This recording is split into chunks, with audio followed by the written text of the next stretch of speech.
시간이 되었습니다. 다 같이 찬양으로 하나님께 영광 올려드리며 새벽 예배를 드리겠습니다. 두 손 들고 찬양합니다.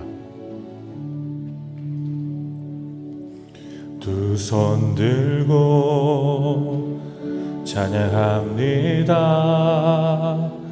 다시 오실 왕 여호와께 오직 주만이 나를 다스리네. 두 손 들고 찬양합니다. 두 손 들고 찬양합니다. 다시 오실 왕 여호와께 오직 주만이 나를 다스리네.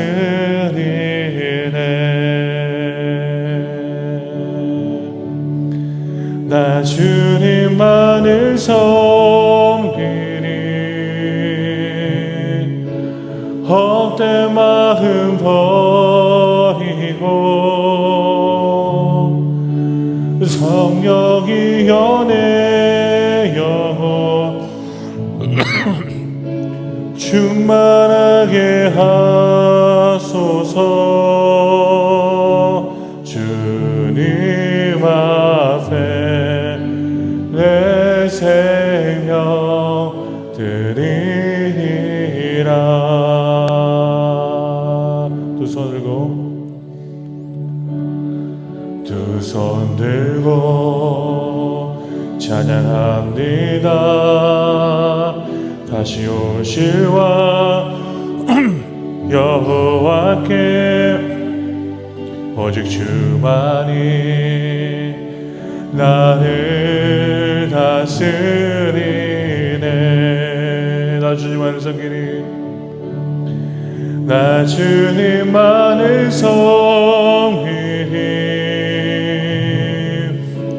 헛된 마음 버리고 성령이 연애 영혼 충만하게 하소서.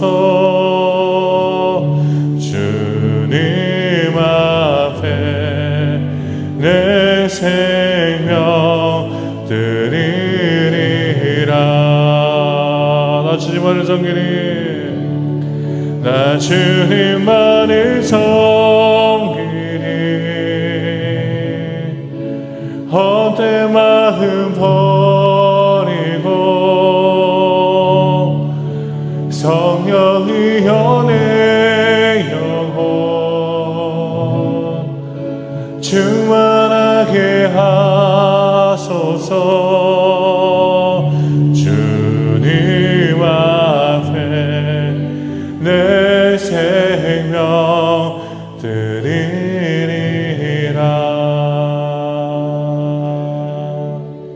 아멘.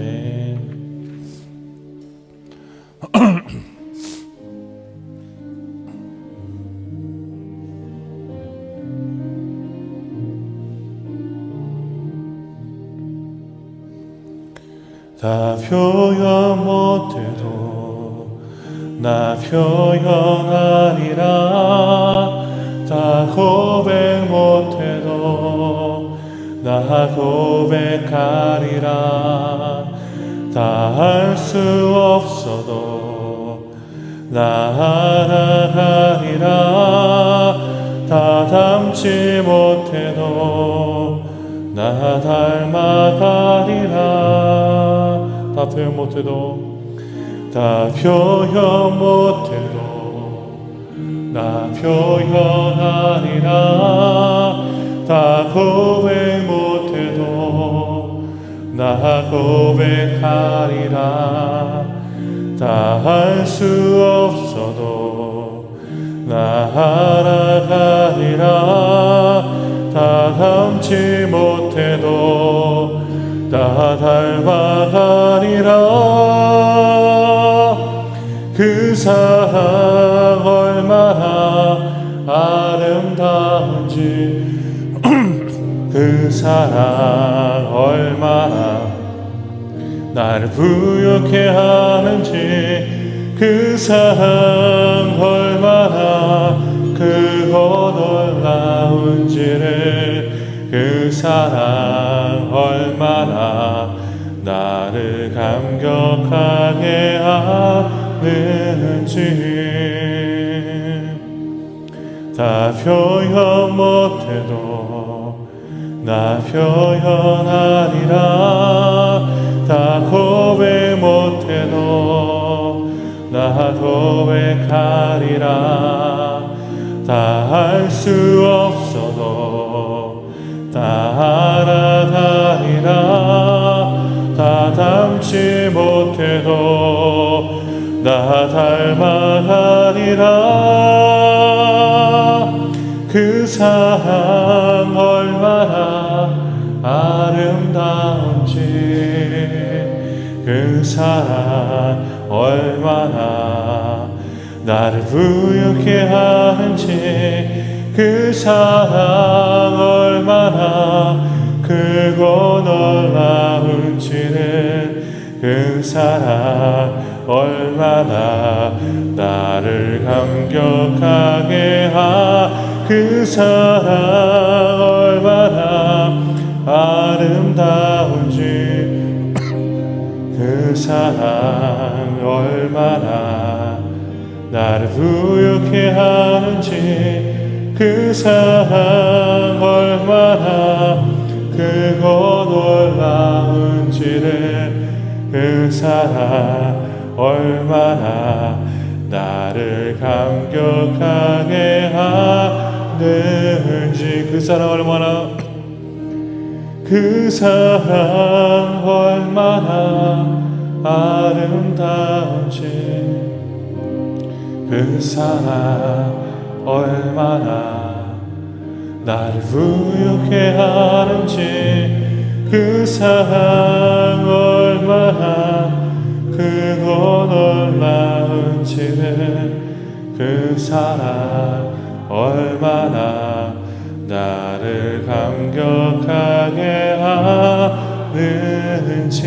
하는지 내가 여호와를 항상 성축하며 내 입술로 항상 주를 찬양하리이다. 내 영혼이 여호와를 자랑하리니 권고한 자들이 이를 듣고 기뻐하리로다. 아멘. 하나님 아버지의 은혜와 자비와 사랑이 얼마나 저희들을 견고하고 강하게 세우는지를 하나님께 고백하며 나아갑니다. 하나님의 긍휼과 사랑과 자비가 없이는 저희들은 절대 온전히 주 앞에 설 수 없는 존재들입니다. 그러나 그 사랑으로 저희들을 붙잡아 주시고 그 긍휼로 저희들을 불쌍히 여겨주시고 하나님의 자비로 저희들을 안아주시 저희가 하나님 앞에 나와 이렇게 예배를 드립니다. 하나님 예배의 시간을 주님이 인도하여 주시옵소서. 하나님의 은혜가 넘치는 시간이 될 수 있도록 도와주시고 우리 마음속을 자리 잡고 있는 악한 세상의 것들을 모두 이 시간 제거하여 주시고 모두 없애 주셔서 오직 하나님만을 생각하며 하나님만을 바라보며 하나님만을 경배할 수 있도록 모든 것들을 인도하여 주시옵소서. 저희들은 부족합니다. 저희 부족함을 주님 채워주시고 하나님의 놀라운 역사로 말미암아 하나님께 기쁨과 영광을 올려드릴 수 있는 신앙교회 교우들이 될 수 있도록 도와주시옵소서. 모든 것에 하나님께 감사드리며 예수 그리스도의 이름으로 기도드립니다. 아멘. 찬송가 408장 부르시겠습니다. 통합 찬송가 466장입니다. 새 찬송가 408장, 통합 찬송가 466장입니다. 466장입니다. 나 어느 곳에 있든지 늘 마음이 편하다. 주 예수 주신 평안함 늘 충만하도다. 나의 마음속이 늘 평안해. 나의 마음속이 늘 평안해. 악한 죄 봐도 가만하나 마음이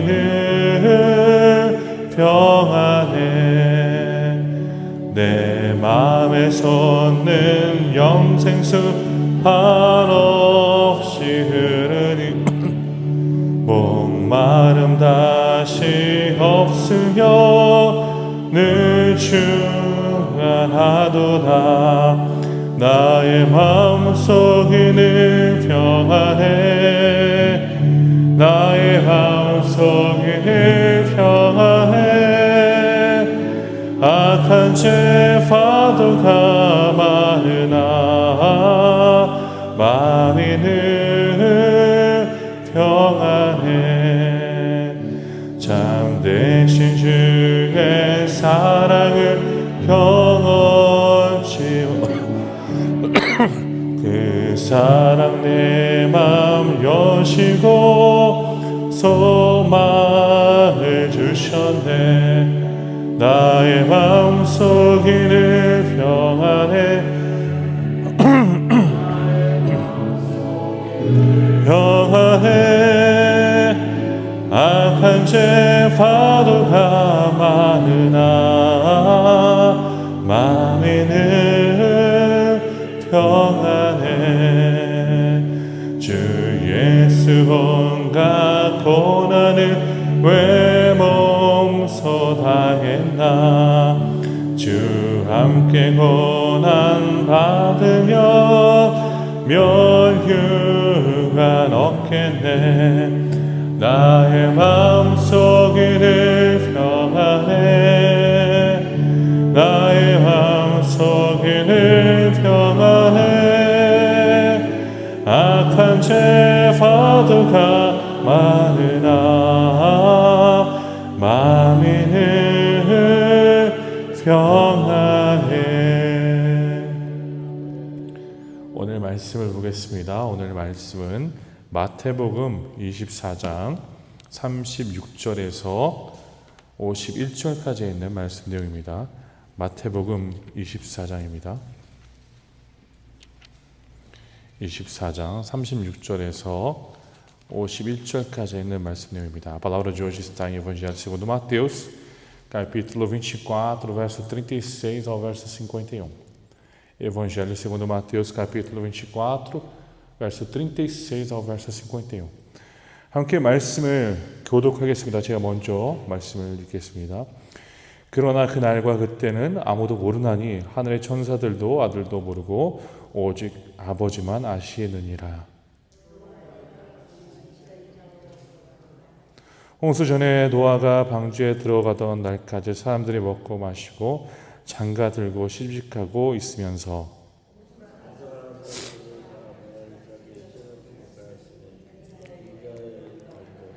그때 두 사람이 밭에 있음에 한 사람은 데려가고 한 사람은 버려둠을 당할 것이요.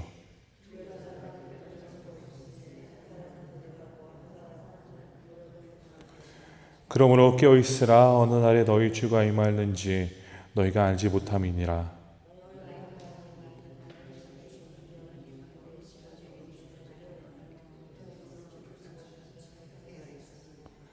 이러므로 너희도 준비하고 있으라. 생각하지 않은 때에 인자가 오리라.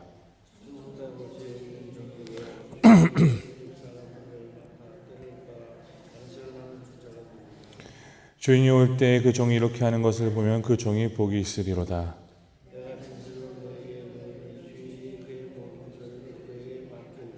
만일 그 악한 종이 마음에 생각하기를 주인이 더디 오리라 하여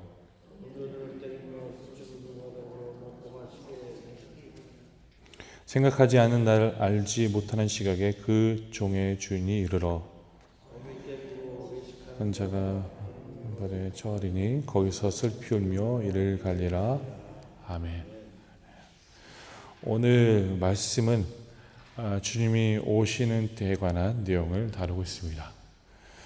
한때 여호와의 증인들은 그들은 하나님이 예수님을 다시 재림으로 보내실 날을 알고 있다라고 선언하며 그들은 그날을 기다리며 종말론적인 사상으로 그들은 살아갔습니다.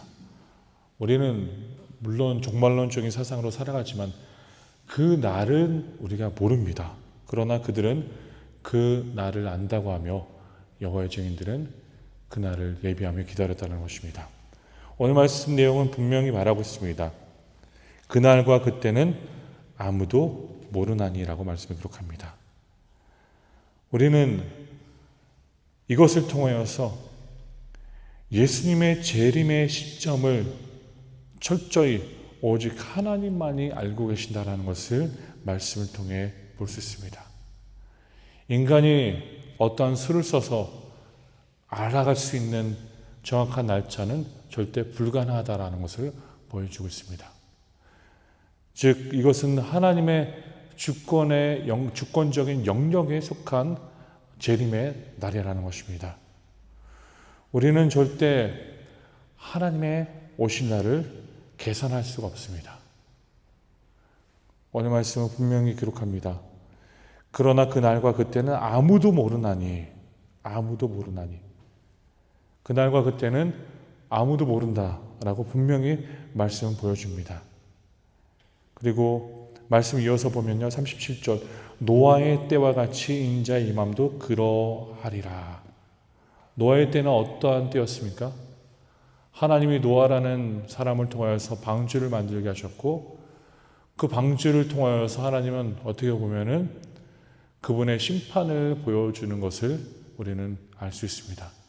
그러나 그때 그 시대의 사람들은 그 방주를 왜 만드는지라는 것에 대해서 전혀 깨닫지 못하고 있었다는 것입니다. 사람들은 오늘 말씀 내용에 보면요, 38절 홍수 전에 노아가 방주에 들어가던 날까지 사람들이 먹고 마시고 장가들고 시집가고 있으면서라고 말씀을 기록합니다. 우리가 창세기 내용에 홍수가 일어나기 이전에 사람들의 상황을 보면요, 심지어 하나님이 인간을 창조한 것에 대해서 후회하시는 말씀 내용을 기록하고 있습니다. 얼마나 악하게 살았는지, 얼마나 악한 모습으로 하나님에 대해서 말씀을 지키지 않는 자들로서 살아가고 있었는지 악한 시대를 묘사하고 있는 홍수의 시대입니다.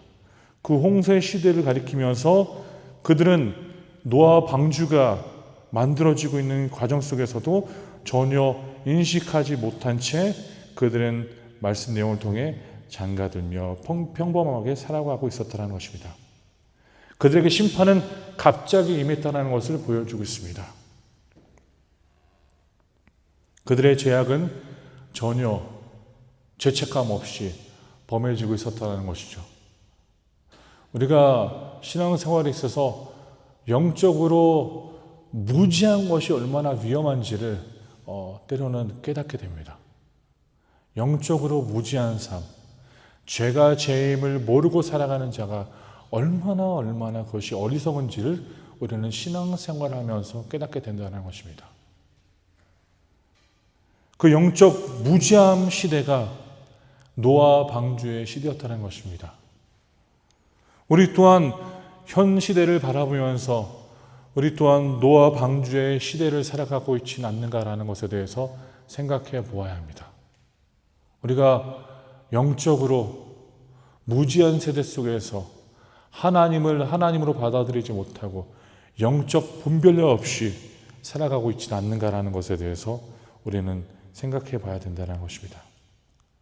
우리는 말씀의 내용을 보면서 그 어느 누구도 예상할 수 없는 시기에 하나님의 심판은 이루어졌음을 오늘 말씀은 보여주고 있습니다. 우리는 그래서 말씀 40절은 이렇게 기록하죠. 그때 두 사람이 밭에 있으며 한 사람이 데려가고 한 사람은 데려가고 한 사람은 버려둠을 당할 것이요 라고 말씀을 기록합니다. 동일한 환경과 동일한 상황 속에 있지만 결말이 다르다는 것입니다. 하나님을 믿는 자들은 하나님이 데려갈 것이고 하나님을 믿지 않는 자들은 하나님이 버려둘 것이다 라는 것에 대해서 말씀을 보여주고 있다는 것입니다. 구원은 환경이 아닙니다. 구원은 하나님을 향한 믿음에 대해 달려있음을 우리는 꼭 기억해야 합니다. 우리는 환경으로 인해 우리가 교회라는 환경 속에서 내가 있으니까 구원을 당연히 받을 것이라는 생각을 우리는 내려놔야 합니다. 교회를 다닌다고 해서 구원을 받는 것은 아닙니다. 구원을 받을 수 있는 유일한 길은요, 예수 그리스도를 나의 주로 영접하고 예수 그리스도를 주로 모시며 매일매일 살아가며 그분과 동행하는 삶이 구원받는 삶이다라는 것입니다. 그분을 신뢰하며 그분을 믿고 그분을 따르는 것입니다. 어느 날 존 웨슬리 목사님에게 이러한 질문을 했다고 합니다. 오늘 밤 주님이 오신다면 무엇을 하겠습니까? 이 질문에 존 웨슬리 목사님은 이렇게 답변하셨습니다. 나는 지금 하고 있는 일을 계속하게 될 것입니다. 지금 하고 있는 일. 우리가 알다시피 존 웨슬리 목사님은요, 지극히 거룩한 삶을 추구했던 목사님이십니다. 지극히 거룩한 삶을 위해서 매일매일 영적으로 깨어있으려고 노력했던 분이십니다. 심지어 그분은 본인의 시간 24시간을 나누면서 잠자는 것도 줄이고 오로지 하나님과의 깊은 교제를 구하며 1시간 1분조차도 그것을 아끼며 사용했다라는 그러한 존 웨슬리 목사님의 스토리가 있습니다. 우리는 이렇게 감추어진 주 예수 그리스도의 재림에 관한 그 날에 대해서 존 웨슬리 목사님처럼 우리는 살아가야 합니다. 방탕한 삶을 살기보다는 세상에 속하여서 세상의 것들을 추구하며 살아가기보다는 우리는 1분조차라도 아끼며 하나님을 위하여서 어떻게 그분의 영광을 구할까라는 마음으로 살아가야 된다는 것입니다. 그래서 42절에서 44절을 보십시오. 그러므로 깨어있으라 라고 말씀을 기록합니다. 깨어있으라. 이것은 분명히 명령형으로 기록되어 있습니다. 깨어있어라. 깨어있어야 됩니다. 깨어 계십시오라고 하는 게 아니라 명령형으로 깨어있으라 라고 분명히 말씀이 기록합니다. 이것은 무엇을 의미할까요? 영적인 분별력을 갖고 하나님을 바라보면서 매일매일 방금 말씀드린 것처럼 존 웨슬리 목사님처럼 1분을 아끼며 하나님을 위해 그 1분을 사용하며 살아가야 된다는 것입니다. 깨어있음은요, 오늘 말씀의 내용을 보면 선택사항이 아닙니다. 명령입니다. 깨어있어도 좋고 자고 있어도 좋다, 그렇게 기록되어 있지 않습니다. 우리는 영적으로는 깨어있어야 된다라는 분명한 하나님의 명령이 이 말씀을 통해 우리에게 기록되어 있다는 것입니다. 새벽 기도에 나와 이렇게 예배를 드린다는 것은 쉬운 일이 아닙니다. 우리 교회 성도님들도 물론 새벽형, 아침형 이렇게 생활하시는 분들이 계실 수도 있고 아니면 저녁형이 계실 수도 있습니다. 저녁형 인간들은요, 지금 이 시간이 굉장히 괴로울 거예요. 그런데도 불구하고 일어나서 나오는 것입니다. 무엇입니까? 깨어있기 위하여, 영적으로 깨어있기 위하여. 영적으로 깨어있기 위하여 우리는 하나님을 구하는 것입니다. 영적으로 깨어있기 위하여서는요, 하나님 앞에 깨어있는 존재가 되어야 합니다. 말씀에 대하여서 깨어있고 하나님을 향한 기도에 대하여서 깨어있고 말씀 통독에 대한 열정으로 깨어있고 그것이 깨어있는 삶이다라고 우리는 분명히 이해해야 합니다. 그래서 말씀은 기록하고 있죠. 그러므로 깨어있으라. 어느 날에 너희 주가 임하는지 너희는 알지 못함이니라. 너희는 그날을 알지 못하니까 영적으로 예비되어 준비되는 삶을 살아가야 된다라고 오늘 말씀 보여주고 있습니다. 우리가 말씀을 보면 43절을 보면 두 번째 요점은 너희도 아는 바니 만일 집주인이 도둑이 어느 시각에 올 줄을 알았더라면 깨어있어 그 집을 뚫지 못하게 하였으리라. 그날이 도적같이 임할 것이다라는 것을 보여주고 있는 것이죠. 도둑같이 임하는 주의 날입니다. 그 어느 누구도 알 수 없는 날입니다라는 것을 말씀 보여주고 있습니다.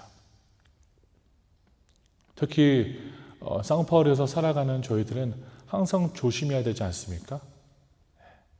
차에 핸드폰을 놓고 다니면요, 우리가 수많은 상황에 우리 주변에서도 그렇고 유리문을 깨고서 그 핸드폰을 뺏어가는 사람들을 보잖아요. 그런 상황에 대비하여서 우리는 항상 깨어 있어야 됩니다. 항상 환경을 살피며 바라보아야 합니다. 잠깐 방심했을 그때를 노리는 자들이 있다는 것입니다. 사단은 무엇을 원합니까? 우리에게 방심하는 그 순간을 노리며 우리를 어떻게 해서든 유혹하고 있다는 것입니다.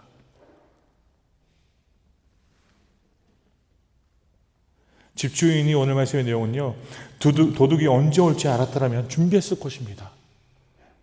준비했을 것이에요.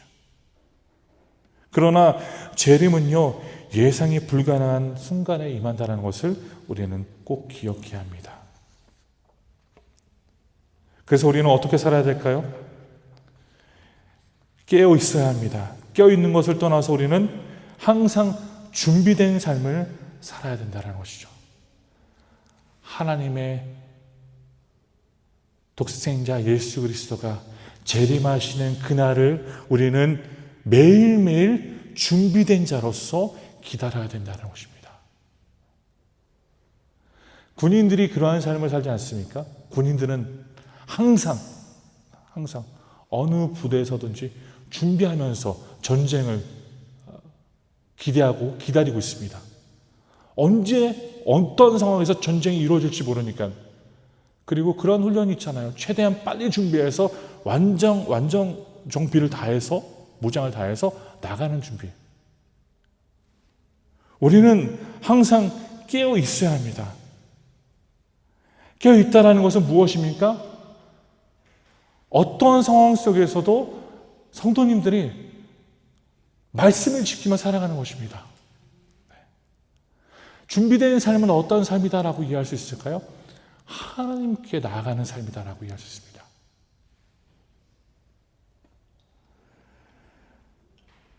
내일 세상이 끝난다 해도요, 우리는 오늘의 일상을 하나님의 뜻 가운데 살아가는 것입니다.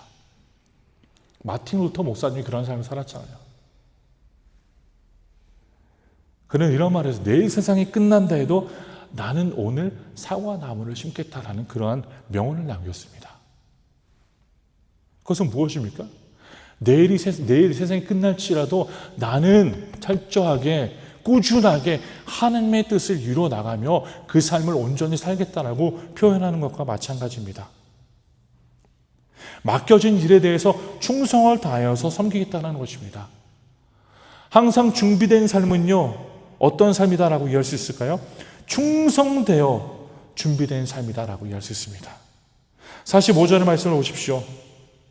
44절을 보면 이러므로 너희도 준비하고 있으라. 생각하지 않은 때 인자가 오리라. 준비하라고 말씀을 기록합니다. 그래서 45절은 충성되고 지혜 있는 종이 되어, 준비하는 자는요, 예비하는 자는요, 준비된 삶은요, 충성되고 지혜가 있는 삶이다라는 것입니다.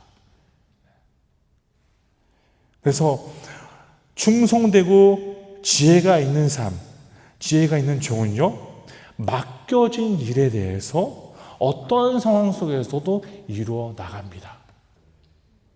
어떤 환경이 있을지라도 분명히 해야 할 일들과 하지 말아야 할 일들을 구분하면서 살아간다는 것입니다.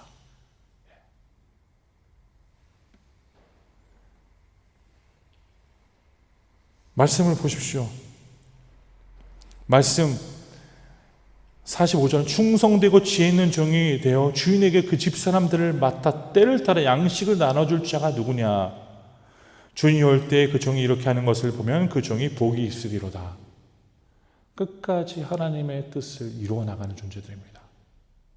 어떤 환경이 나에게 주어졌을지라도 그 환경을 탓하며 그 환경으로 인하여서 내 마음이 변하여 다른 곳으로 가는 것이 아니라, 충성된 삶은요, 어떠한 환경과 풍파 속에서도 하나님의 뜻을 기대하며 그 뜻을 따라 섬기는 것입니다.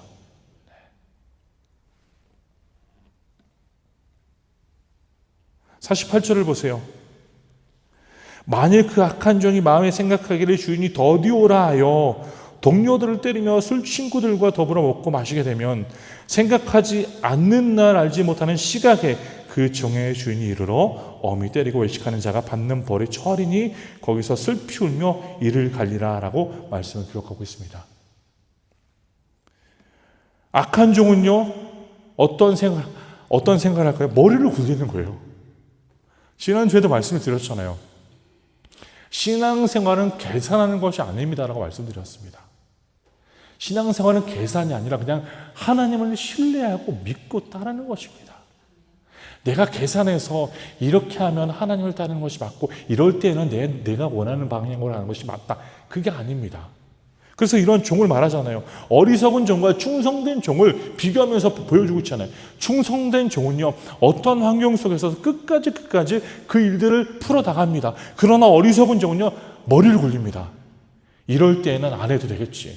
아직 주인이 더디 온다고 하니까 더디 온다는 그날은 우리가 모르니까 그냥 편안하게 살다가 이렇게 주인이 없을 때는 내가 내 마음대로 해야지. 그게 아니라는 것입니다.